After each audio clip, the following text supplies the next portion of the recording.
हमारी कुव्वत इतनी है अल्हम्दुलिल्लाह, अल्लाह का शुक्र है, सरकार का सदका है, औलिया अल्लाह की दुआएं हैं, आपकी दुआएं हैं। हम किसी के पास नहीं जाते मेरे भाई, हमारे पास सब आते हैं। क्यों आते हैं? इस वजह से आते हैं कि हमारे में एक ताकत है। और आपको भी मैं कहूंगा कि अगर कड़पा का मुसलमान एक हो जाएगा तो आपको किसी के पास जाने की जरूरत नहीं है। रेड्डी राव सब आपके दरवाजे पे आएंगे, आपसे मांगेंगे। समझो इस बात को, खुदारा समझो मेरी इस बात को। कोई पैसा दे दिया, हम बिक गए। कोई कुछ दे दिया, हम बिक गए। अरे बिकने वाले का नाम मुसलमान नहीं होता। अरे जब एक मुसलमान कलमा पढ़ता है ला इलाहा इल्लल्लाह मोहम्मद रसूलुल्लाह, तो वो मुसलमान फरोख्त हो चुका है, बिक चुका है अल्लाह के नाम पे। फिर वो कैसे दूसरों के लिए असबाब खरीद या फरोख्त बन सकता है? समझो मेरी बात को। खुदारा मेरे भाई, इतनी बड़ी तादाद है हमारी, लेकिन तादाद तो है, लेकिन तादाद की कोई ताकत नहीं। आज आप बताइए, आज आप बताइए कि हर पार्टी स्टेट को तोड़ने के लिए लेटर्स दी, क्या इस बात से इनकार कर सकते हैं? कांग्रेस बोलती रही जो हाईकमांड फैसला करेगा हमको कबूल। आंध्रा रायलसीमा के लीडर्स खामोश थे। टीडीपी चंद्रबाबू नायडू बोले मेरे दो आंख है, तेलुगु अवाम है, लेटर दे दिए, तोड़ते हैं तो मुझे कोई एतराज नहीं। वाईएसआर पार्टी भी खामोश थी।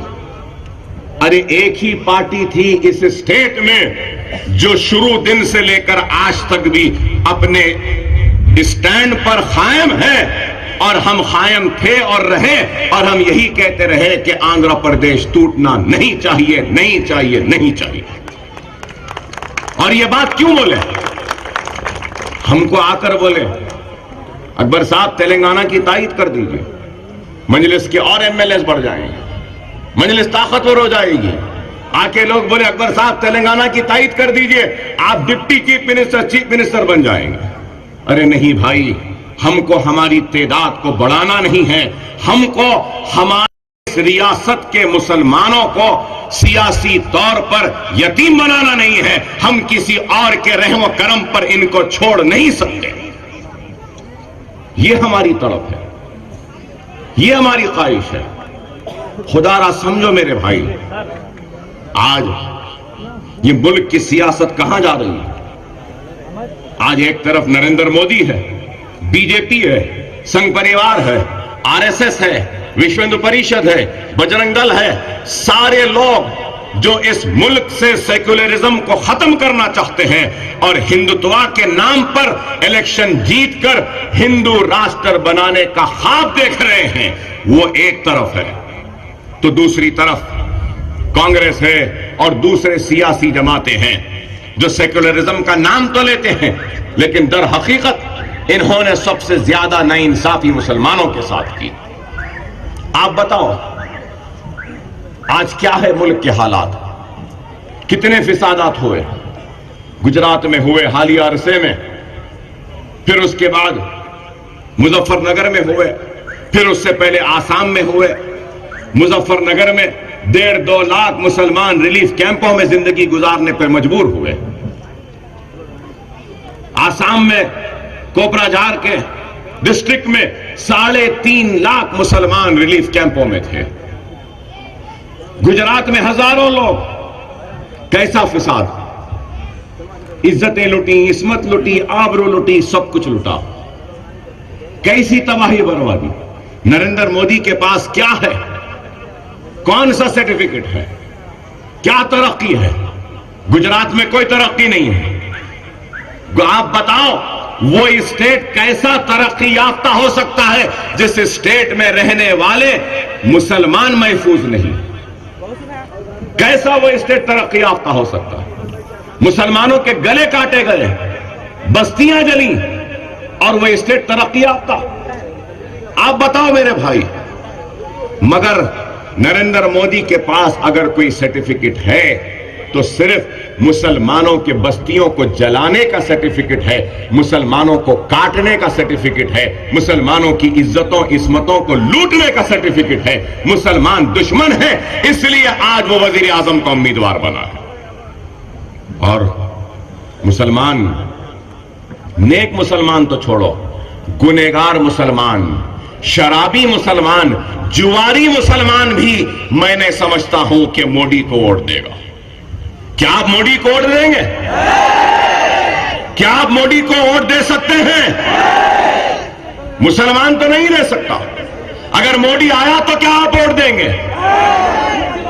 तो आज ये नरेंद्र मोदी, हिंदुत्व ताकतें, बीजेपी, संघ परिवार, आरएसएस, विश्व हिंदू परिषद नरेंद्र मोदी को वोट मुसलमान नहीं देंगे, ये जानते हैं।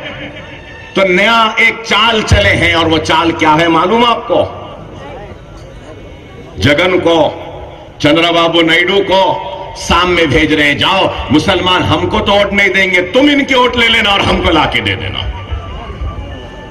मेरी बात खराब दिखेगी आपको, लेकिन आप क्या, मैं जो कह रहा हूं क्या गलत है? क्या बताओ? क्या आप अपने भाई को कत्ल करने वाले को वोट देंगे? क्या आप अपनी मां की इस्मत को लूटने वाले को वोट देंगे? क्या आपकी बस्तियों को जलाने वाले को वोट देंगे? क्या आपके बच्चों को यतीम करने वाले को वोट देंगे? क्या आपकी मासूम बच्चों के गलों पे छुरियां चलाने वालों को वोट देंगे? नहीं देंगे। तो वो लोग इन लोगों को भेज रहे हैं कि जाओ वोट लेकर आओ। तेलुगु देशम आएगी, बोलेगी कि मुसलमान वोट दे दो। मुसलमान तेलुगु देशम चंद्रबाबू नायडू की सूरत देख के वोट देंगे, और चंद्रबाबू नायडू आपके वोटों को इस तरीके से ले जाकर नरेंद्र मोदी को पेश कर देगा। क्या आपको अच्छा दिखेगा? वो मुसलमान जिसके सीने में दूसरे मुसलमान के दुख तकलीफ का एहसास नहीं, हुजूर सल्लल्लाहु अलैहि वसल्लम ने कहा वो मेरी उम्मत में से नहीं। वो मुसलमान जिसके सीने में दूसरे मुसलमान के दुख दर्द का एहसास नहीं, वो मेरी उम्मत में से नहीं, सरकार ने कहा। तुम सरकार की उम्मती हो ना, तो गुजरात के मुसलमान के तकलीफ का, दुख का तुम्हारे दिल में कोई एहसास नहीं है? अरे हम उनके लिए कुछ नहीं कर सकते तो कम से कम हाथ उठा के दुआ तो कर सकते हैं ना। जब दुआ कर सकते हो तो दुआ करो अल्लाह के लिए। ऐसे हमारे दुश्मनों को अपना वोट न दो। आज वाईएसआर पार्टी के जगन मोहन रेड्डी साहब कह रहे हैं कि मैं जैसा आऊंगा तो बीजेपी का भी साथ दे सकता हूं,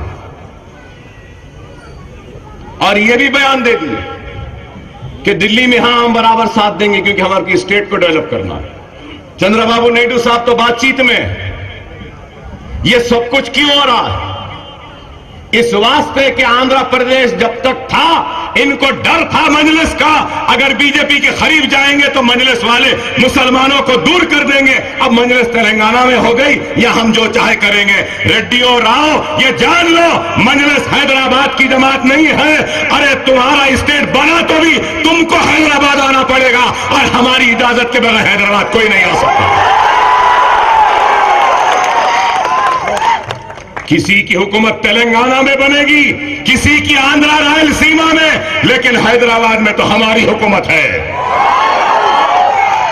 और अगर कोई मुसलमानों के वोटों को लेकर हमारे कातिलों और हमारे दुश्मनों के खदमों में डालेगा तो फिर हम उनको भी छोड़ने वाले नहीं हैं।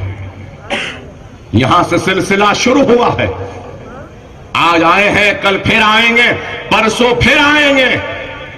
हम असेंबली में नहीं जीत सके तो क्या हुआ?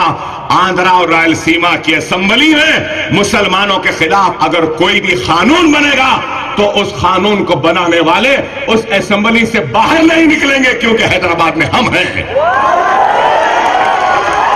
हम हैं। अभी लोग कहते हैं कि मजलिस क्या करेगी। अरे मजलिस क्या करती है, क्या कर सकती है, दुनिया जानती है। मजलिस सिर्फ आंध्रा की जमात नहीं है, तेलंगाना या हैदराबाद की नहीं है। कड़पा के कई लोग होंगे जो सऊदी अरब में है, कुवैत में है, कतर में है, दुबई में है, अबू धाबी में है, लंदन में है, अमेरिका में है। उनसे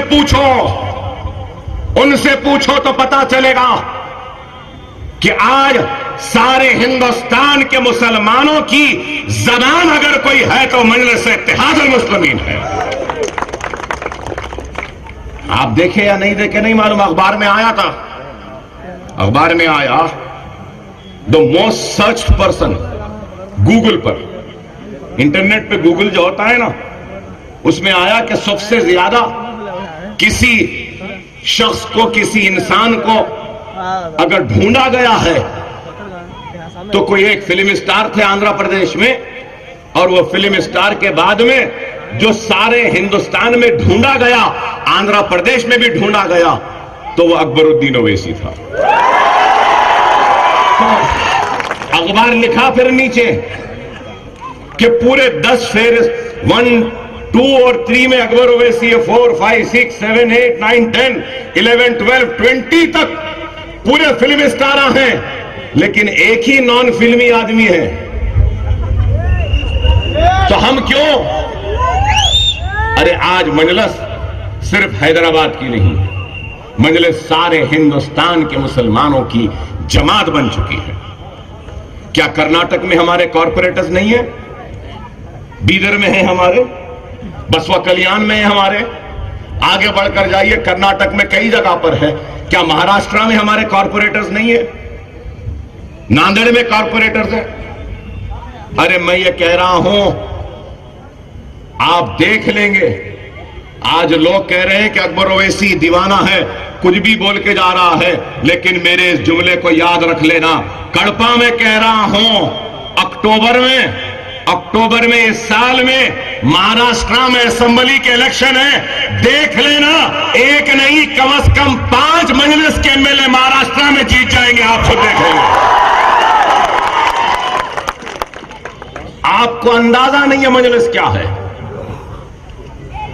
अरे आज मैं ये भी कह सकता हूं कि अगर मैं चाहूं तो हिंदुस्तान के किसी भी हलके से खड़े रहकर एमपी आसानी से जीत सकता हूं, इतना मुसलमानों में चाहत है।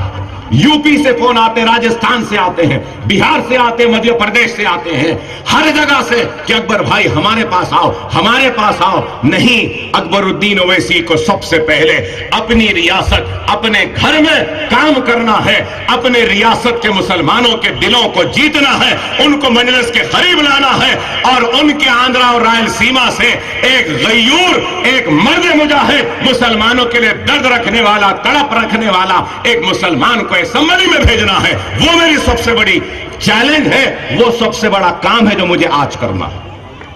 वही काम है जिसके लिए हम आपके दरमियान में आए। खुदा के लिए समझो मेरे भाई, आज आप समझेंगे कि अरे भाई हम जीत सकते, क्या मुसलमान नहीं जीत सकते? मेरे भाई, रायलसीमा को शुरू करते हैं करनूल से। करनूल से किसी की जरूरत नहीं है, हम खुद जीत सकते हैं। करनूल से आगे बढ़ो, अधोनी में जीत सकते हैं।